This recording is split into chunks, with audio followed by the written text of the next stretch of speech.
Google crossed a line with the Pixel 9. The company's invite-only TeamPixel program, which seeds Pixel products to influencers before public availability, stipulated that participating influencers were not allowed to feature Pixel products alongside competitors, and those who showed a preference for competing phones risked being kicked out of the program. This rule forces participants not to show the Pixel next to competing phones, and those who prefer the competition risk being kicked out of the program. However, the cost is even more significant since the new stipulation threatens their integrity and livelihood. TeamPixel is separate from the press and creator review programs. The goal of TeamPixel is to get Pixel devices into the hands of content creators, not press and tech reviewers.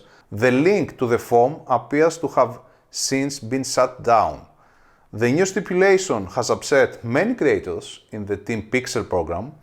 A link to the survey appears to have since been shut down. Those terms certainly caused confusion online, with some assuming such terms apply to all product reviewers. However, that isn't the case. Google's official Pixel review programs for publications require no such stipulations. So then, what is TeamPixel exactly? The TeamPixel program is managed by the PR agency 1000Hz and gives devices to influencers and superfans before everyone else.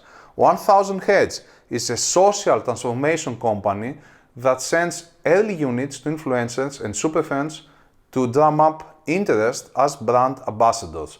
While Google partners with 1000Hz, it doesn't directly run the program. And these are distinct differences from the traditional reviews program. For example, journalists and influencers in the official review program often get briefed and given products under embargo before or during an event. TeamPixel participants get the devices shortly after launch, but before the public, all in exchange for some coverage on social media. Popular tech YouTuber Marquise Brown posted on X clarifying that he wasn't part of the TeamPixel program and was not beholden to these terms. Meanwhile, The Verge spoke with other independent reviewers and freelance tech journalists who say that they were grouped into the TeamPixel program for review units in the past. For those in the latter group, Matlock says he since quit the TeamPixel program over the new terms. Influencer is a broad term encompassing all sorts of creators and should adhere to strict ethical standards, but many do not. The problem is that there are no guidelines to follow and limited disclosure to help consumers if what they are reading or watching was paid for in some way. The FTC is taking some steps to curtail fake and misleading reviews online, but as it stands right now, it can be challenging for the average person to spot a genuine review from marketing. The TeamPixel program didn't create this mess, but it is sobering reflection of the market state of online reviews. How does Google extort publishers to accept artificial intelligence? According to Bloomberg, publishers are asked to choose whether to allow Google to use their published content to generate AI answers. However, they will lose their position in the company's search engine if they disagree. The problem lies with Googlebot, Google's crawler that scans web pages to integrate them into the company's search results.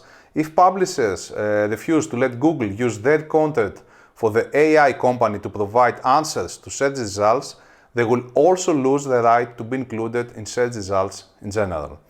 In practice, if publishers allow Google to offer AI answers to search queries, users are likely to stick with that answer and not visit the site, which means zero revenue for that site. If, on the other hand, publishers block Googlebot, they will appear in Google results, again resulting in a loss of revenue. An Edweek survey in March revealed that Google's AI responses to search can lead to a 20% to 60% drop in the site's traffic. That's all, guys. Bye bye.